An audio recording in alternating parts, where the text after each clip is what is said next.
Kabilang sa 5 mga finalist sa National Rafael M. Salas Kaunlarang Pantao Awards sa RMSKPA ang South Cotabato LGU. Kasama nito ang mga lalawigan ng Iloilo, Leyte, Dinagat Islands at Bataan. Kinumpirma ito ni Provincial Population Officer Melanie Shiba. Ayon pa kay Shiba, ito na ikalawang pagkakataon na nanominate ang South Cotabato at nakipagkompetensya ngayon sa mga pinakakompetitive na lalawigan sa buong bansa.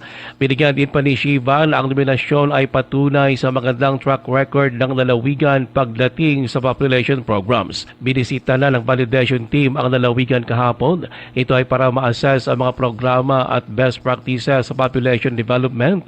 Ang RMSKPA ay isang national recognition para sa mga LGU na may natatanging population development programs.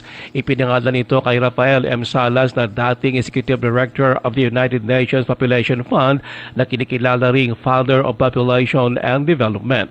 Ayon pa kay Shiva, kinilala na ng RMSKPA ang South Cotabato noong 2022. Ito ay matapos parangalan bilang Most Outstanding Population Program Volunteer at taga-Tupi na si Esther Ante. And now we are bagging for the province category. We will be competing with other mga bagsikan, mga bagtikan gid ng mga probinsya man sa bilog nga Pilipinas. Si South Cotabato Provincial Population Officer Melanie Shiba.